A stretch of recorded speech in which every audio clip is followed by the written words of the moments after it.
अध्याय 561 कैथरीन के साथ युद्ध। राजा की बेटी राजकुमारी कैथरीन। जैसे ही कैथरीन ने बताया कि वह राजा की बेटी है, योहान का दिल एक पल के लिए रुक सा गया। उसने ऐसी बात की उम्मीद नहीं की थी।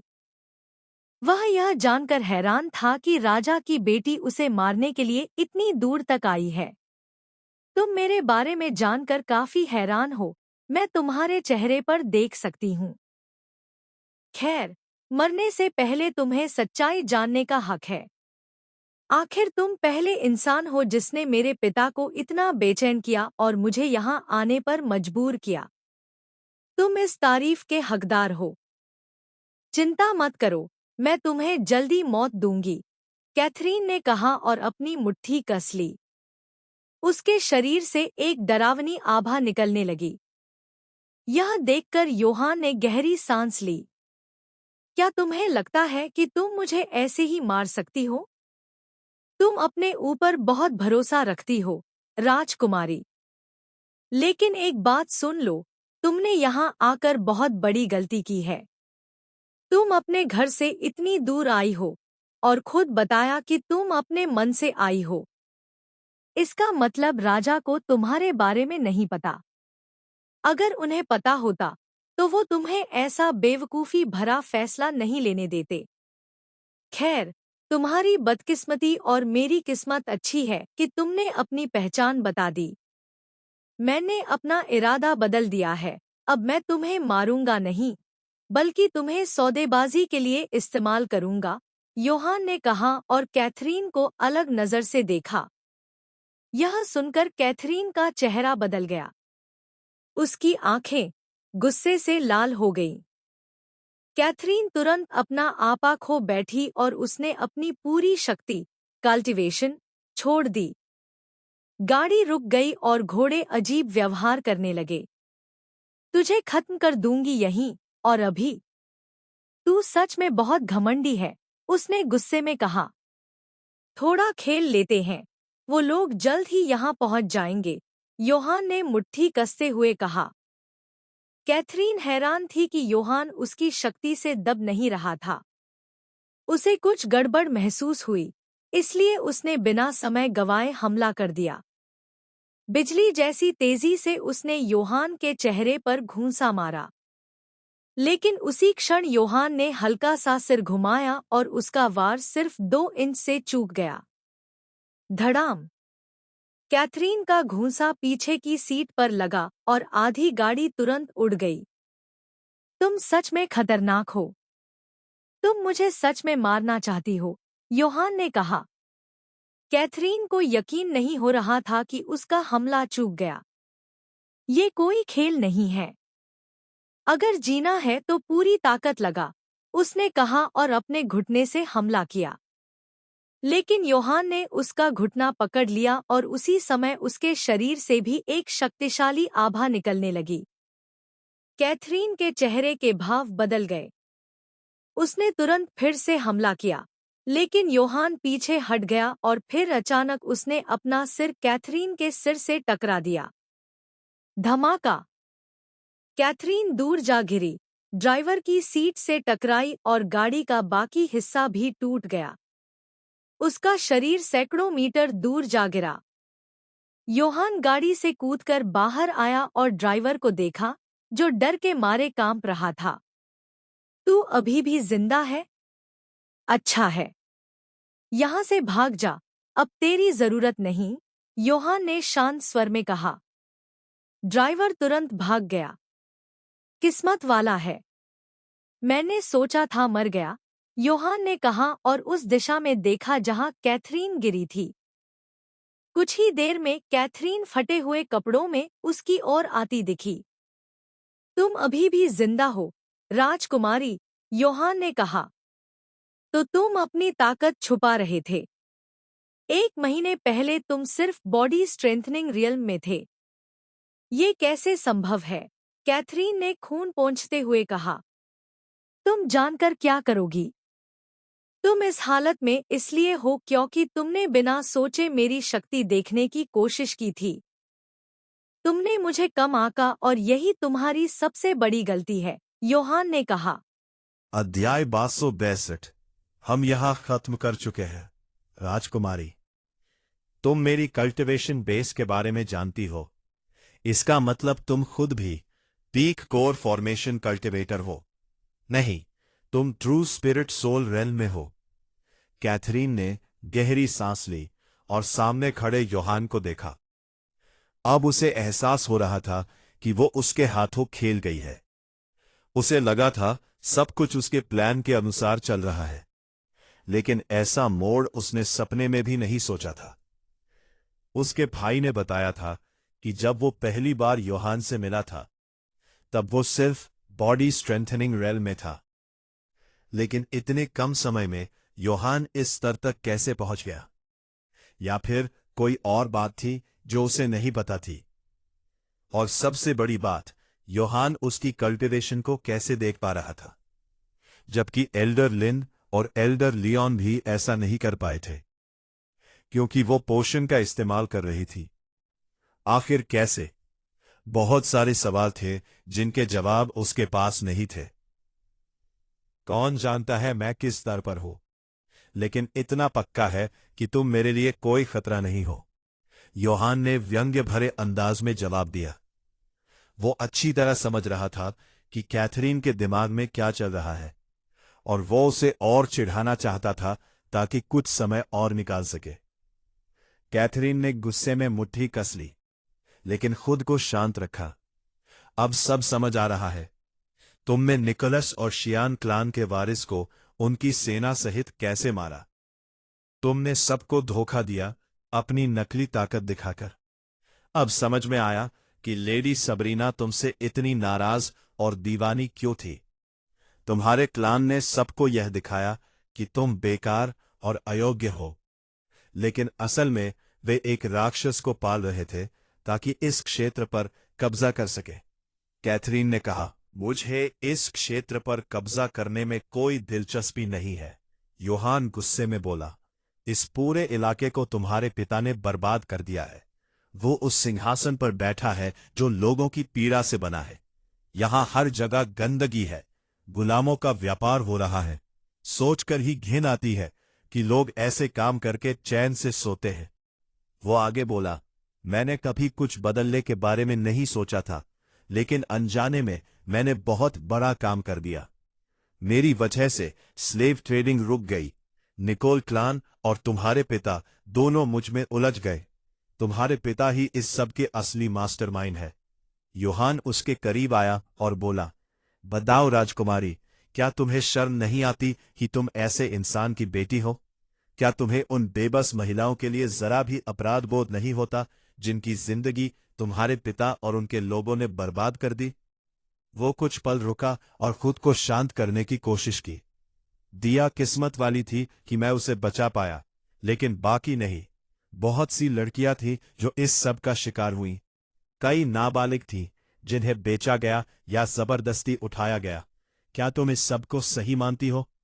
योहान ने उसकी आंखों में देखते हुए पूछा। कैथरीन का चेहरा गंभीर हो गया। वो सब जानती थी, लेकिन उसके पास कोई जवाब नहीं था। तुम मेरी आंखों में भी नहीं देख पा रही हो, इसका मतलब तुम सब जानती हो। योहान ने गहरी सांस लेते हुए कहा, मुझे बहुत निराशा हो रही है कि तुम यह सब जानकर भी ऐसे आदमी का साथ दे रही हो।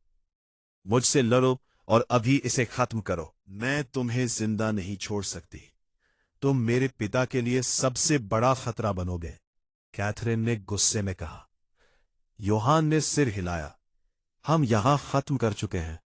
तुम मेरी प्रतिद्वंदी नहीं हो और मेरे पास तुम्हारे लिए समय भी नहीं है। मुझे जल्दी है। हम तब तक खत्म नहीं होंगे जब तक हम में से कोई एक मर नहीं जाता, कैथरीन ने कहा, और उसके शरीर से फिर से खतरनाक आभा निकलने लगी। तभी एक ठंडी आवाज उसके कानों में गूंजी। क्या तुमने नहीं सुना, राजकुमारी? उसने कहा कि वह तुमसे निपट चुका है। इसका मतलब कोई लड़ाई नहीं होगी। उस आवाज के साथ ही कैथरीन की आभा दब गई। उसे पूरे शरीर में सिहरन महसूस हुई।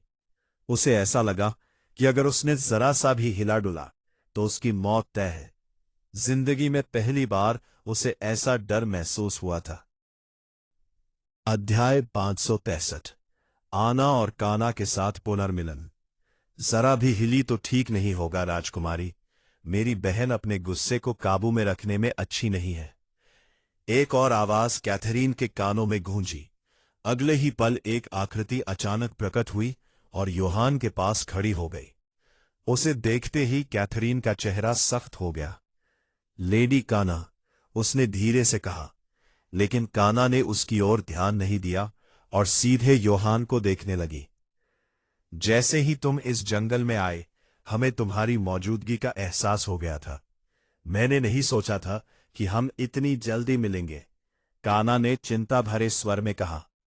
वह योहान की अनियमित धड़कन और उसके शरीर से निकलती गर्मी महसूस कर सकती थी। तुरंत उसे समझ आ गया कि कुछ गड़बड़ है। योहान सामान्य नहीं लग रहा था। तुमसे फिर मिलकर अच्छा लगा काना। मैं मुसीबत में हूं और मुझे लेडी एवेलिन की मदद चाहिए, योहान ने कहा। उसकी बात सुनकर काना के चेहरे के भाव बदल गए। उसे कल हुई घटनाओं की याद आ गई। तुम मास्टर से मिलना चाहते हो? आना ने कहा। वह कैथरीन के पीछे खड़ी थी और उसकी गर्दन पर तलवार रखी हुई थी। हां, मैं लेडी एवेलिन से मिलना चाहता हूं, इसी वजह से मैं यहां आया हूं, आना, योहान ने मुस्कुराते हुए जवाब दिया। उसकी गंभीरता देखकर आना ने गहरी सांस ली और अपनी तलवार हटा ली। वह योहान की ओर बढ़ी, लेकिन कैथरीन के पास से गुजरते हुए रुक गई और पीछे मुड़ी। कोई गलती मत करना और भागने की कोशिश भी मत करना। अगर तुमने कुछ भी गलत किया तो मैं तुम्हें मारने में देर नहीं करूंगी, ने ठंडी आवाज में कहा। उसकी बात सुनकर कैथरीन का दिल बैठ गया।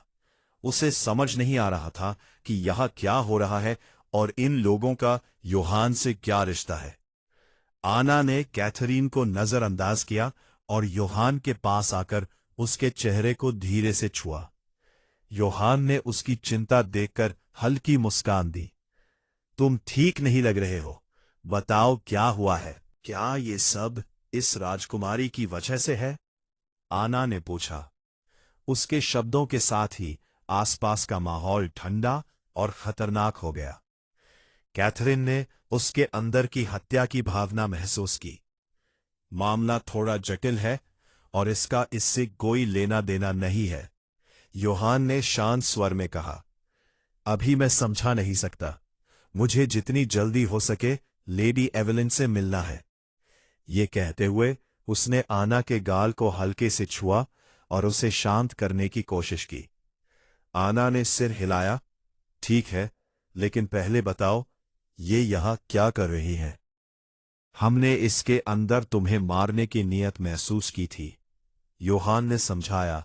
ये लिन क्लान में घुसपैठ करके मुझे मारने आई थी, लेकिन असफल रही। इसकी ताकत को देखते हुए मैं इसे खुला नहीं छोड़ सकता, इसलिए इसे साथ लाया हूं। यह सुनकर आना ने मुट्ठी कस ली और कैथरीन को घूरने लगी। तुम दोनों जाओ, मैं इसे संभाल लूंगी, आना ने कहा। कैथरीन का दिल तेजी से धड़कने लगा।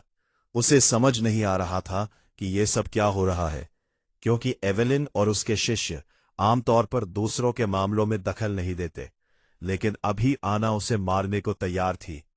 आना, रुक जाओ, तुम्हें इसे मारने की जरूरत नहीं है, योहान ने उसके कंधे पर हाथ रखकर उसे रोका। मैं नहीं चाहता कि यह मरे, लेकिन इसने तुम्हें मारने की कोशिश की, काना ने गंभीरता से कहा। योहान हैरान था, क्योंकि काना हमेशा शांत रहती थी, लेकिन इस बार वह भी आना से सहमत थी। कोई फर्क नहीं पड़ता, अभी के लिए तुम इसका ध्यान रखो। मैं राजा की बेटी को मारकर परेशानी नहीं बढ़ाना चाहता, मेरे इसके लिए और योजनाएं हैं, योहान ने कहा। काना ने गहरी सांस ली और आना की ओर देखा।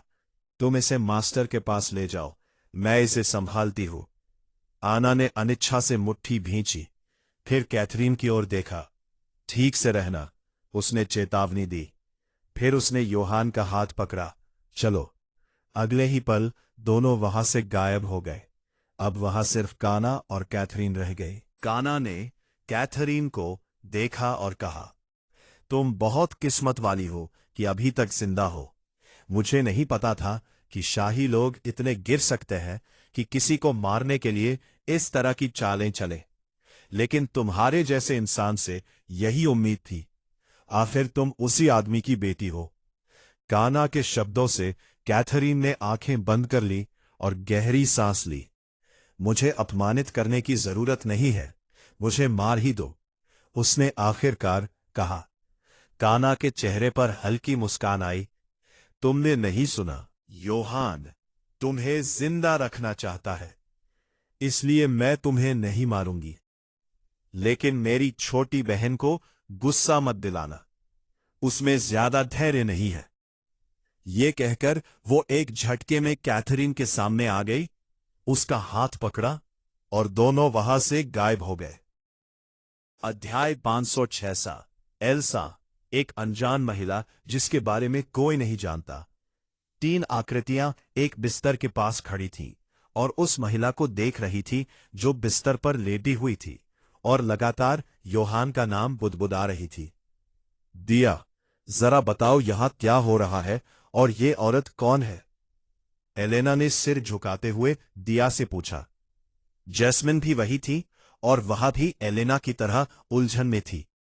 कुछ देर पहले दिया ने उन्हें जल्दी जल्दी योहान के कमरे में बुलाया था और जब वे पहुंची तो उन्होंने देखा कि एक अनजान महिला योहान के बिस्तर पर लेटी हुई है।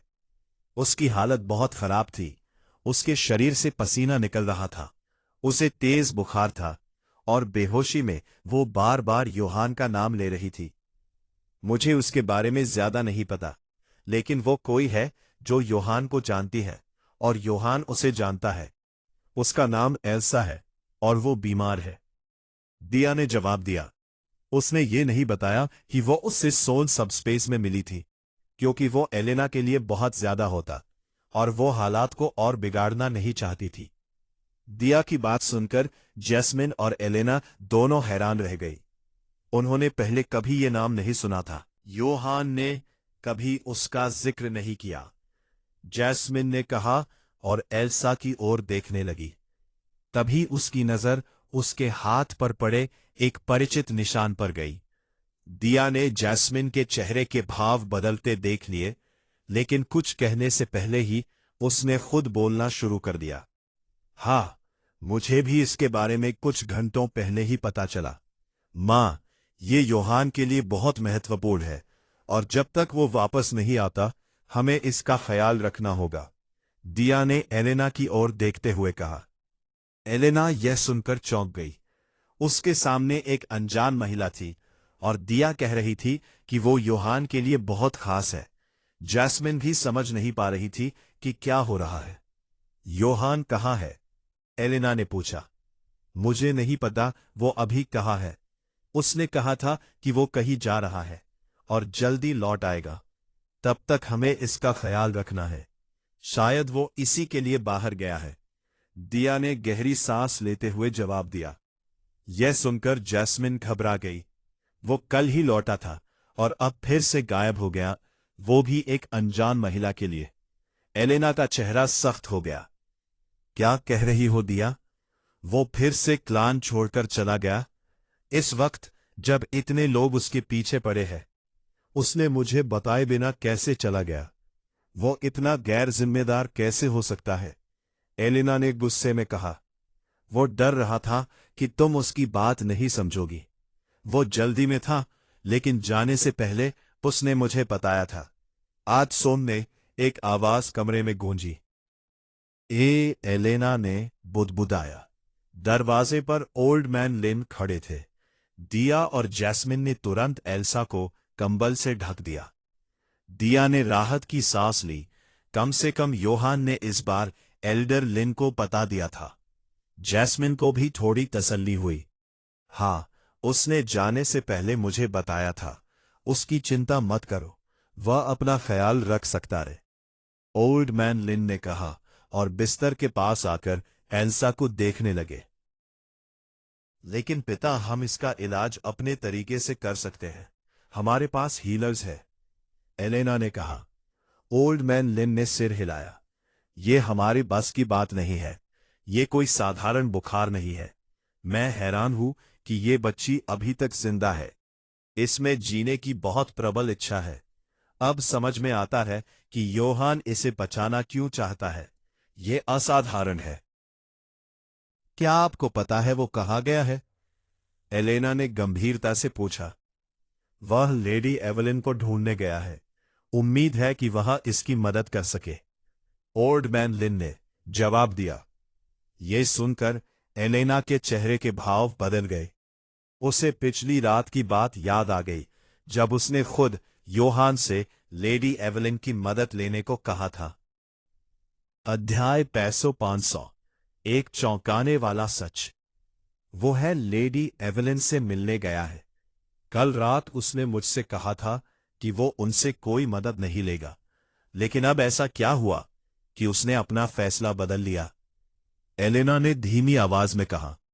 तभी उसने बेहोशी में एल्सा के मुंह से योहान का नाम सुना और उसने गहरी सांस ली। क्या ये उसी की वजह से है? क्या वह उसके लिए ऐसा कर रहा है? उसने एल्सा की ओर देखते हुए कहा। दिया ने एलेना के कंधे पर हाथ रखा और मुस्कुराते हुए उसे देखा। उसे पता है कि वह क्या कर रहा है। उसकी चिंता मत करो, वह जल्द ही वापस आ जाएगा, दिया ने उसे समझाते हुए कहा। एलेना ने गहरी सांस ली और हल्की मुस्कान के साथ सिर हिला दिया। मुझे बस उसकी चिंता हो रही है। ऐसे समय में अकेले जाना समझदारी नहीं है, एलेना ने कहा।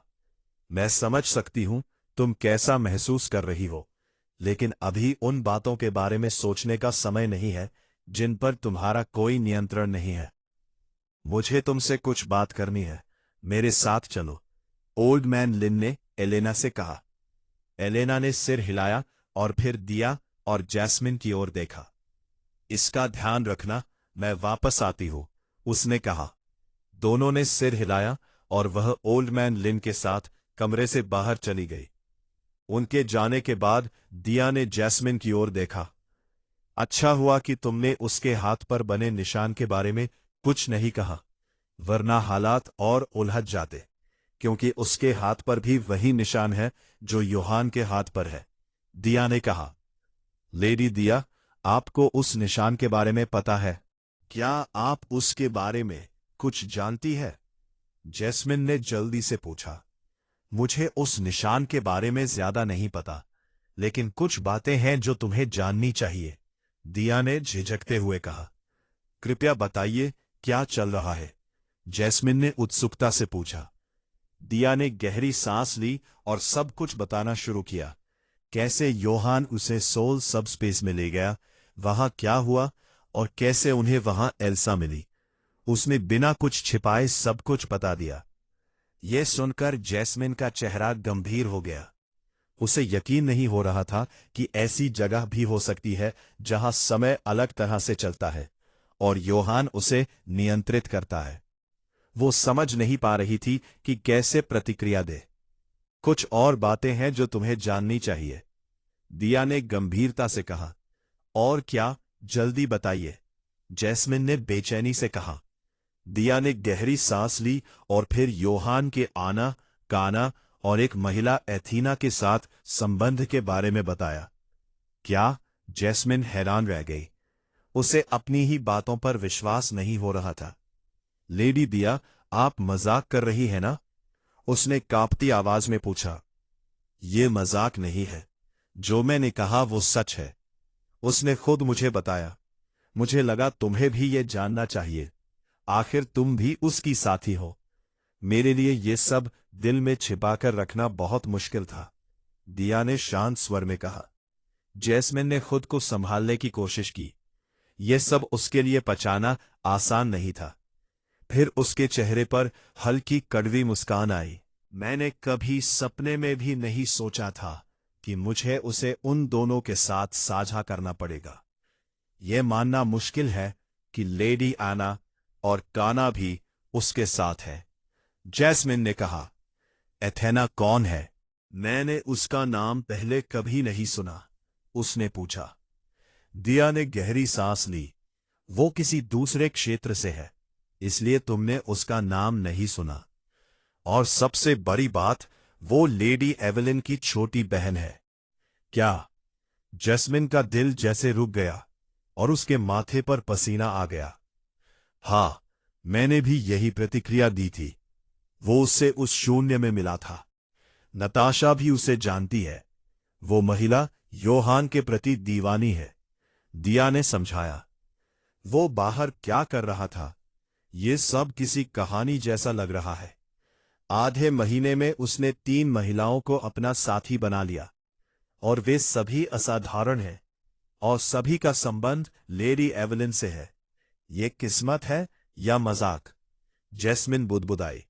मैंने भी ऐसा ही महसूस किया था जब उसने मुझे सब कुछ बताया।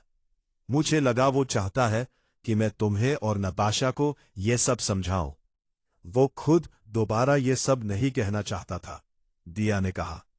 जैस्मिन ने गहरी सांस ली और मुस्कुराई। मुझे शिकायत करने का हक नहीं है। मैंने भी उसे पहले से साथी होने के बावजूद अपना बनाने को कहा था। मैं बस हैरान हूं। मुझे उससे और साथियों से कोई दिक्कत नहीं है।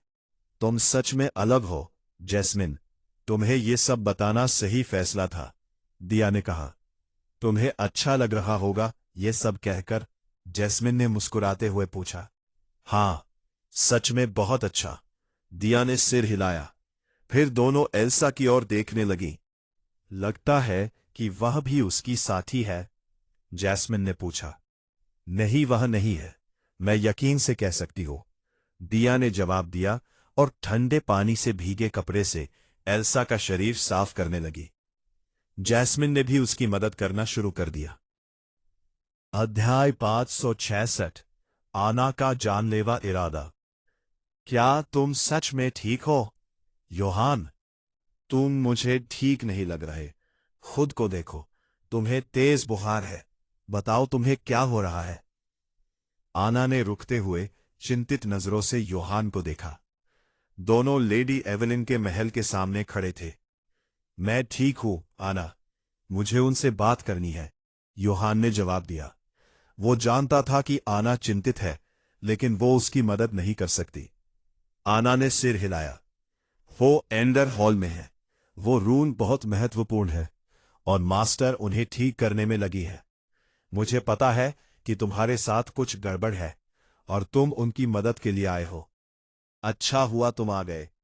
यह कहते हुए उसने आगे बढ़कर योहान के गाल पर चूम लिया। योहान हल्का मुस्कुराया। हाँ, मैंने सोचा था कि मैं उनसे नहीं मिल पाऊंगा, लेकिन अब मैं उनके महल के सामने खड़ा हूं, उसने धीरे से कहा। ज्यादा मत सोचो, जाओ उनसे मिलो। उन्हें पहले से पता है कि तुम यहां हो। जैसे ही तुम इस जंगल में आए, उन्होंने हमें बता दिया था, आना ने कहा। योहान ने सिर हिलाया और तुरंत वहां से चला गया। आखिर इसे क्या हुआ है? जैसे ही मैंने उसे चूमा, मेरे होंठ जल गए। उसके शरीर का तापमान बहुत बढ़ा हुआ है और वो मुश्किल से खड़ा हो पा रहा है, आना ने खुद से कहा। तभी उसे कुछ महसूस हुआ और उसने पीछे मुड़कर देखा। 2 आकृतियां अचानक वहां प्रकट हुईं। उन्हें देखकर उसने गहरी सांस ली। क्या झंझट है! हमें इसे जिंदा रखना है, लेकिन तुम्हें इसे खत्म कर देना चाहिए, आना ने काना से कहा, जो कैथरीन का हाथ पकड़े हुए थी। इसे जिंदा रखना चाहता है। मैं समझती हूं कि तुम कैसा महसूस कर रही हो, लेकिन गुस्से को खुद पर हावी मत होने दो, काना ने शांत स्वर में जवाब दिया। इसने उसे मारने की कोशिश की। यह वजह ही काफी है इसे मारने के लिए, और तुम उसकी हालत नहीं देख रही? जरूर इसने उसके साथ कुछ किया है, आना ने गुस्से में कहा। मैंने उसे मारने की कोशिश की थी, लेकिन उसकी हालत के लिए मुझे दोष मत दो। मैंने उसके साथ कुछ नहीं किया। कैथरीन ने आखिरकार चुप्पी तोड़ी। तो फिर उसे क्या हुआ? एक पल में आना उसके सामने आ गई और उसका गला पकड़कर उसे हवा में उठा लिया। सब कुछ इतना तेजी से हुआ कि कैथरीन कुछ कर ही नहीं पाई। आना की आंखों में गुस्सा जल रहा था। रुक जाओ, आना, तुम उसे मार दोगी। योहान उसे मारना नहीं चाहता। काना ने आना के कंधे पर हाथ रखकर उसे रोका। आना ने कैथरीन को छोड़ दिया। वह जमीन पर गिर गई और हाफने लगी। तुम खुशकिस्मत हो कि उसे कुछ नहीं हुआ। अगर आज उसे कुछ हो जाता तो मैं तुम्हारे पूरे परिवार को इस उत्तरी क्षेत्र से मिटा देती। आना ने गुस्से में कहा, इसे मुझे संभालने दो। तुम जाओ और खुद को शांत करो, मैं भी उसकी परवाह करती हूं, काना ने कहा। आना ने गहरी सांस ली।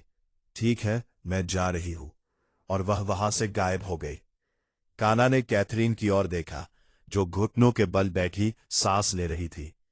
क्या तुम ठीक हो, राजकुमारी? काना ने पूछा और उसकी पीठ सहलाने लगी। मैं जिंदा हूं, तुम्हारी वजह से, वरना वह मुझे मार देती, कैथरीन ने कहा। काना हल्का मुस्कुराई। वह योहान के लिए बहुत भावुक है। जब बात योहान की आती है तो वह शांत नहीं रहती। तुमने किसी ऐसे इंसान को मारने की कोशिश की है जो हमारे लिए बहुत कीमती है। वह कुछ पल रुकी, फिर उठकर खड़ी हो गई। तुम कहना चाहती हो कि अगर उसे कुछ हो जाता तो तुम लोग पूरे शाही परिवार को मार देते? कैथरीन ने पूछा। हां, अगर उसे कुछ होता तो कोई हमें रोक नहीं पाता। तुमने बहुत बड़ी गलती की है। तुम्हें रिवर शोर सिटी नहीं आना चाहिए था। ये उसके और तुम्हारे पिता के बीच की बात है। मैं तुम्हारी मां को जानती थी। अगर वह जिंदा होती तो तुमसे निराश होती, काना ने कहा। यह सुनकर कैथरीन की आंखें नम हो गईं। मैं बस अपने परिवार को बचाना चाहती थी। मैंने अपनी मां से वादा किया था। उसने कहा, तुम्हारे पिता अब बचाने के लायक नहीं है। उन्होंने इस क्षेत्र के लोगों के साथ बहुत बुरा किया है। उनका पतन तय है, काना ने शांत स्वर में कहा। कैथरीन का दिल बैठ गया। मुझे लगा लेडी एवलिन राजनीति में दखल नहीं देती। उसने कहा, मेरी मास्टर कुछ नहीं करेंगी, लेकिन तुम्हारे पिता ने किसी और को नाराज कर दिया है, और वह मेरी मास्टर की तरह शांत नहीं है। काना ने कहा, तुम योहन की बात कर रही हो? कैथरीन ने पूछा। काना ने कोई जवाब नहीं दिया। चलो, मैं तुम्हें तुम्हारा कमरा दिखाती हूं, उसने कहा और अंदर जाने का इशारा किया। अध्याय 570। तुम मेरी पहली सोल बॉर्न नहीं हो। ये बकवास है, लेडी काना। आप मेरे साथ ऐसा क्यों कर रही हैं? मुझे अगवा करके आपको कुछ नहीं मिलेगा, कैथरीन ने कहा जब उसने काना को उसके पीछे आने को कहते सुना। काना ने पीछे मुड़कर कैथरीन की ओर देखा। बेहतर होगा कि तुम वही करो जो मैं कह रही हूं। तुम नहीं चाहोगी कि आना तुमसे निपटे, है ना? मैं तुम्हारी जान बचा रही हूं। योहान ने मुझे तुम्हारा ध्यान रखने को कहा है, मारने को नहीं। मुझे नहीं पता वो तुम्हारे साथ क्या करना चाहता है, लेकिन तुम कहीं नहीं जा रही हो। तब तक तुम मेरी मेहमान हो, काना ने सख्त लहजे में कहा। काना की नजरों से कैथरीन के पूरे शरीर में सिहरन दौड़ गई। वो इस स्थिति में खुद को असहाय महसूस कर रही थी। उसके दिमाग में बस एक ही बात चल रही थी, यहां से भागना। अब उसे समझ आ गया था कि उसने और उसके पिता ने योहान को कम आंका था। वो साधारण नहीं था। वो उन खतरनाक लोगों से जुड़ा हुआ था, और आना तो उसे मारने के लिए तैयार थी। ख्यालों में मत खो, मेरे पीछे आओ, और यहां से भागने के बारे में सोचना भी मत। मैं जानती हूं तुम क्या सोच रही हो, लेकिन तुम कहीं नहीं जा सकती। काफी समय बाद कोई शाही यहां आया है, काना मुस्कुराई। कैथरीन ने खुद को संभाला और सिर हिलाया। मैं कहीं नहीं जा रही हूं। अच्छा फैसला, काना ने कहा और महल की ओर बढ़ गई। कैथरीन चुपचाप उसके पीछे चल दी। उसे पता था कि अभी उसके पास कोई और विकल्प नहीं है। दूसरी ओर एक आधा नग्न युवक एक विशाल दरवाजे के सामने खड़ा था। वो योहान था। वो एल्डर हॉल के बाहर खड़ा अपने विचारों को समेटने की कोशिश कर रहा था। सब ठीक होगा, ज्यादा से ज्यादा वो मना कर देगी, उसने खुद से कहा और दरवाजा खोल दिया। उसे पता था कि एवेलिन पहले से जानती है कि वो यहां है। अंदर प्रवेश करते ही उसने देखा, हॉल के अंत में सफेद वस्त्र पहने एवेलिन ध्यान मुद्रा में बैठी थी। चारों ओर रून चमक रहे थे। पहुंचा, पहुंचा। तुमने कहा था कि तुम मेरा चेहरा फिर नहीं देखोगे, फिर यहां क्यों आए हो? और यह हालत क्यों है तुम्हारी? एवलिन ने आंखें खोलते हुए कहा, हां, मैंने वादा किया था, लेकिन मैं वादे निभाने में अच्छा नहीं हूं। मैं सीधे मुद्दे पर आता हूं। मुझे आपकी मदद चाहिए। योहान ने गंभीरता से कहा, तुम्हें मेरी मदद चाहिए? तुम तो बड़े होशियार हो। तुम्हारी वजह से आना और काना हेवनली सोल रेल्म में पहुंची। तुमने उन्हें सोल बॉन्ड भी सिखाया, एक प्राचीन विधि जो हजारों साल पहले खत्म हो चुकी है। तुम इतनी कम उम्र में ये सब कैसे जानते हो? एक पल में एवलिन उसके सामने आ गई। योहान शांत रहा। मैंने ये सब आपकी जान बचाने के लिए किया था। उस वक्त मेरे पास और कोई रास्ता नहीं था। उस श्रापित ऊर्जा ने आपको मार ही दिया था। योहान अपनी बात पूरी करता उससे पहले ही एवलिन ने उसका गला पकड़कर उसे दीवार से दे मारा। किसने कहा था तुम्हें अपनी आत्मा मेरे लिए कुर्बान करने को? मैंने कभी नहीं कहा। मैं किसी से बंधना नहीं चाहती थी, लेकिन तुम्हारी वजह से अब मैं तुमसे बंध गई हूं। यह मेरे लिए सबसे बुरा है। यह गुलामी के अनुबंध से भी बदतर है। एवलिन गुस्से में बोली। योहान का शरीर कमजोर पड़ गया था। वह विरोध भी नहीं कर पा रहा था। आपने नहीं कहा था, लेकिन मैंने किया, क्योंकि मैं आपको खोना नहीं चाहता था। और मैंने यही काम किसी और के लिए भी किया है। वह अभी लिन क्लान में अपनी जिंदगी के लिए लड़ रही है। योहान ने मुश्किल से कहा। यह सुनकर एवलिन के चेहरे के भाव बदल गए। क्या मतलब? उसने उसकी गर्दन पर पकड़ ढीली करते हुए पूछा। योहान ने उसकी आंखों में देखते हुए कहा, आप मेरी पहली सोल बॉन्ड नहीं है। अध्याय 588। क्या तुम पागल हो? हां, तुमने सही सुना। तुम मेरी पहली सोल बॉन्ड नहीं हो। तुम दूसरी हो, जिसके साथ मैं अपनी आत्मा साझा कर रहा हूं। योहान ने एवलिन की ओर देखते हुए कहा। यह सुनकर एवलिन ने उसे छोड़ दिया और हैरानी से उसे देखने लगी। उसके चेहरे पर साफ झटका दिखाई दे रहा था। क्या तुम्हें लगता है यह कोई खेल है? तुमने न सिर्फ मेरे साथ अपनी आत्मा साझा की है, बल्कि अब कह रहे हो कि तुमने किसी और के साथ भी सोल बॉन्ड बना रखा है। क्या तुम्हें इसके जोखिम का अंदाजा है? एवलिन ने गंभीरता से पूछा। योहान ने गहरी सांस ली और सिर हिलाया। वो जानता था कि ये सुनकर वो चौंक जाएगी, लेकिन उसके पास सच बताने के अलावा कोई विकल्प नहीं था। हां, मुझे जोखिम पता है। अगर तुम दोनों में से किसी को कुछ हो गया तो मैं भी नहीं बचूंगा।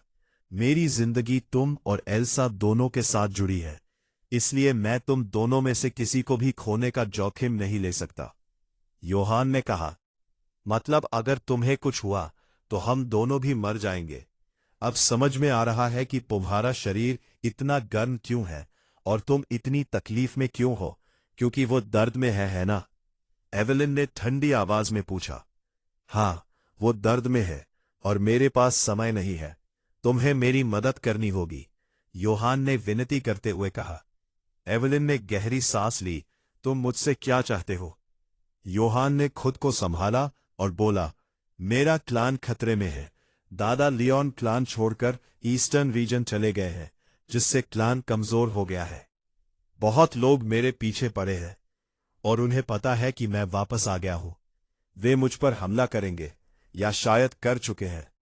राजघराना भी ज्यादा सक्रिय है। राजकुमारी पहले ही मुझे मारने की कोशिश कर चुकी है। ये कहते हुए उसे सीने में दर्द हुआ, लेकिन वो खुद को संभालता रहा। एवलिन ने उसकी हालत देखी। उसके शरीर से निकलती गर्मी और दर्द साफ दिख रहा था। तुम चाहते हो कि मैं तुम्हारे क्लान की रक्षा करूं? उसने पूछा। योहान ने सिर हिलाया। मैं चाहता हूं कि तुम आना को रिवर शोर सिटी भेजो, ताकि वह मेरी गैर हाजिरी में क्लान का ध्यान रख सके। वह अकेले ही सब संभाल सकती है। आना ही क्यों? एवलिन ने आंखें सिकोड़ते हुए पूछा। क्योंकि मैं नहीं चाहता कि वह राजकुमारी को मार दे। योहान ने जवाब दिया। वह थोड़ा रुका और फिर बोला, ताना शांत स्वभाव की है, इसलिए मैंने उसे राजकुमारी को संभालने के लिए छोड़ा है। एवेलिन ने गहरी सांस ली। उसे सब समझ आ रहा था। उसने सिर हिलाया। ठीक है, मैं आना को भेज दूंगी, लेकिन तुम यहां क्या करने वाले हो? उसे कैसे बचाओगे? उसने पूछा। योहान ने उसकी आंखों में देखते हुए कहा, मैं इस एल्डर्स हॉल में साधना करूंगा। यह सुनकर एवलिन चौंक गई। क्या तुम पागल हो? मरना चाहते हो क्या? अपनी हालत देखो, तुम मजाक कर रहे हो क्या? उसने गुस्से में बोला। मैं मजाक नहीं कर रहा। एल्सा को बचाने का यही एक तरीका है। मुझे अर्थ रेल्म तक पहुंचना होगा। मेरे पास सिर्फ 3 दिन है और मैं पहले ही बहुत समय बर्बाद कर चुका हूं। इसलिए मेरी मदद करो, योहान ने दृढ़ता से कहा। अध्याय 899। नई जानकारी। तुमने अभी क्या कहा? तुम सिर्फ 3 दिनों में अर्थ रेल्म तक पहुंचना चाहते हो? क्या तुम पागल हो गए हो? एवेलिन ने गुस्से में कहा और योहान के सिर के पास दीवार पर मुक्का मारा। वह उसे गंभीर नजरों से देख रही थी। वह जानती थी कि जो वह करने जा रहा है वह असंभव है, सीधा मौत को बुलाना है। लेकिन उसके चेहरे को देखकर उसे समझ आ गया कि वह मजाक नहीं कर रहा। योहान शांत रहा और उसकी आंखों में देखता रहा। उसे पता था कि यह लगभग नामुमकिन है, लेकिन एल्सा की जान दांव पर थी। मुझे पता है कि यह बहुत मुश्किल है, लेकिन मुझे कोशिश करने दो उसके लिए। मुझ पर भरोसा करो लेडी एवेलिन, योहान ने कांपती आवाज में कहा। एवेलिन ने गहरी सांस ली। वह समझ गई कि वह नहीं मानेगा। तुम मुझसे क्या चाहते हो? उसने पूछा। योहान को थोड़ी राहत मिली। बस 3 दिन तक मेरे शरीर का ख्याल रखना। जब मैं साधना शुरू करूंगा तो रुकूंगा नहीं। मेरा शरीर बहुत दर्द और अंदरूनी चोट झेलेगा। तुम जितना हो सके मुझे ठीक करती रहना। एवेलिन ने यह सुनकर सिर हिलाया। मैं कोशिश करूंगी, लेकिन तुम्हारी हालत देखकर लगता नहीं कि यह काफी होगा। अगर तुमने ज्यादा जोर डाला तो तुम्हारा शरीर इससे सह नहीं पाएगा। मुझे पता है। धन्यवाद मेरी मदद करने के लिए, योहान ने कहा। एवेलिन ने ठंडे स्वर में जवाब दिया। मेरे साथ ज्यादा स्मार्ट बनने की कोशिश मत करो। मैं तुम्हारी मदद सिर्फ इसलिए कर रही हूं क्योंकि मेरे शिष्य और एथेना तुम्हारी परवाह करते हैं, वरना मुझे फर्क नहीं पड़ता कि तुम जियो या मरो। ये कहकर वह जाने लगी, लेकिन कुछ कदम चलकर रुक गई। ज्यादा मत करना, मैं आना को भेज दूंगी ताकि वह तुम्हारे क्लान की रक्षा कर सके। ये कहकर वह वहां से चली गई। योहान ने उसे जाते हुए देखा। वह अजीब है, लेकिन फिर भी मुझे लगता है कि वह मेरी चिंता करती है, उसने धीरे से कहा। कुछ देर बाद उसने चारों ओर देखा। यह जगह बिल्कुल सही है। उसने सिर्फ 1 दिन में सारे रून ठीक कर दिए। यहां की ऊर्जा मेरी साधना को तेज कर सकती है, लेकिन मेरा शरीर अभी बहुत कमजोर है। फिर भी अब पीछे हटने का कोई रास्ता नहीं। एल्सा, बस इंतजार करो, मैं तुम्हें बचाऊंगा, योहान ने दृढ़ता से कहा। उसने अपने बचे हुए कपड़े उतार दिए और जमीन पर ध्यान मुद्रा में बैठ गया। उसने गहरी सांस ली और अपना स्टेटस विंडो खोला। डिंग। नाम योहान लिन। जाति मानव। कृषि स्तर ट्रू सोल रियल्म का पहला स्तर। Divine physique. कृषि प्रकार dual cultivator qi cultivator. Title adorer. Bloodline थू थू legacy yin qi 650 ml। Celestial yin qi 34 और 1200 ml। Fame 2280। Health 3445। Agility 2203। Strength 3105वीं। Abilities 1000 steps, sword technique, space twister, lightning Asura, divine palm, cursed eater. Soul bond Evelyn status lock. Elsa status lock. Weapon Asura curse sword. तापे यह देखकर यूहान की आंखें चमक उठी। कुछ नई चीजें जुड़ गई थी। एवेलिन और एल्सा के नाम सोल बॉन्ड में थे, लेकिन उनका स्टेटस लॉक था। शायद उसका स्तर अभी कम था। उसकी फेम बढ़ गई थी और उसके पास पर्याप्त यिन क्यूई भी था। अब समय आ गया था अपनी सारी ताकत लगाकर आगे बढ़ने का। अध्याय 570 सुलिन का गायब होना। पिता, क्या हुआ? क्या कुछ ऐसा है जो आप मुझसे छिपा रहे हैं? आप बहुत परेशान लग रहे हैं, मुझे बताइए। एलेना ने ओल्ड मैन लिन से कहा, जो उसके सामने हॉल में बैठे थे। ये सुनकर ओल्ड मैन लिन ने गहरी सांस ली और गंभीर नजरों से उसकी ओर देखा। ये सु लिन के बारे में है, उन्होंने आखिरकार कहा। ये नाम सुनते ही एलेना के चेहरे के भाव बदल गए। क्या हुआ उन्हें? क्या कुछ ऐसा है जो मुझे नहीं पता? वो तो एक सभा में गए थे ना? उसने गंभीरता से पूछा। ओल्ड मैन लिन ने होठ भींचे और मुट्ठी कस ली। वो और बाकी सभी पैट्रियार्क जो सभा में गए थे, सब गायब हो गए हैं। उनके बारे में कोई खबर नहीं है, उन्होंने कहा। वहां तो 20 से ज्यादा क्लान लीडर मौजूद थे। एलेना ने घबराकर पूछा। उनका कोई पता नहीं है। मुझे अर्जुन से संदेश मिला। जहां सभा होनी थी वहां जगह पूरी तरह खाली मिली, जैसे वहां कुछ भयानक हुआ हो। सिर्फ सु लिन ही नहीं, बाकी नेता भी गायब है, यहां तक कि फेंग क्लान के लीडर फेंग यून भी, ओल्ड मैन लिन ने दुखी होकर समझाया। यह सुनकर एलेना का दिल धड़कना भूल गया। मैंने उसे मना किया था कि ऐसे समय में वहां मत जाओ, लेकिन उसने मेरी बात नहीं मानी। मुझे पहले ही कुछ गड़बड़ लग रही थी, इसलिए मैंने अर्जुन को भेजा था, लेकिन उन्हें कुछ नहीं मिला, उन्होंने दुखी स्वर में कहा। कुछ देर तक खामोशी रही। फिर एलेना ने धीरे से पूछा, क्या वो अभी जिंदा है? ओल्ड मैन लिन ने सिर हिलाया। मुझे नहीं पता, लेकिन अभी मैंने सबको वापस प्लान में बुला लिया है। हम प्लान को खतरे में नहीं डाल सकते। अभी बहुत कुछ हो रहा है और हमें हर इंसान की जरूरत है, उन्होंने आगे कहा। सु लिन ने खुद यह फैसला लिया था। उसने ऐसे समय में क्लान छोड़ दिया जब हमें उसकी जरूरत थी। उसकी जिद की वजह से पूरा क्लान खतरे में आ गया है। इस समय मैं कुछ नहीं कर सकता, लेकिन मैं तुमसे यह बात छिपाना नहीं चाहता था। एलेना ने आंखें बंद कर ली और सोफे से टिक गई। ओल्ड मैन लिन ने उसे देखकर कहा, मुझे माफ कर दो। मैं जानता हूं यह तुम्हारे लिए बहुत मुश्किल है। जब हालात ठीक होंगे हम फिर से तलाश शुरू करेंगे, लेकिन अभी क्लान और शहर मेरी पहली जिम्मेदारी है। दुश्मन पहले ही हरकत में है, जल्द ही हालात और बिगड़ सकते हैं। ना ने धीरे से आंखें खोली और कहा, ठीक है पिता, मैं समझती हूं। उसने खुद यह फैसला लिया था, मैं आपको दोष नहीं देती। फिर उसने पूछा, मैं अपने पिता से मिलना चाहती हूं, वो कहाँ है?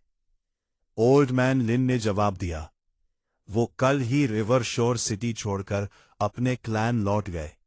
उन्हें अजाजल क्लैन से बुलावा आया था, वो बिना बताए चले गए। एलेना ने धीमी आवाज में कहा। फिर हल्की सी मुस्कान आई। वो तुम्हारा सामना नहीं करना चाहते थे। उन्हें पता था कि अगर तुमने रोका तो वो नहीं जा पाएंगे। मैं उन्हें बोझ नहीं देता, उनके भी लोग उन पर निर्भर है, ओल्ड मैन लिन ने कहा। उन्होंने आगे कहा, यह हमारी लड़ाई है और हम इसे लड़ेंगे। और सबसे बड़ी बात, तुम्हारा बेटा किसी से कम नहीं है। उसने जाते जाते यह साबित कर दिया। उस पर भरोसा रखो, वो जल्द ही वापस आएगा। अगर आप अगला भाग चाहते हैं तो वीडियो को लाइक करें और रोजाना अपडेट के लिए मेरे चैनल को सब्सक्राइब करें। धन्यवाद।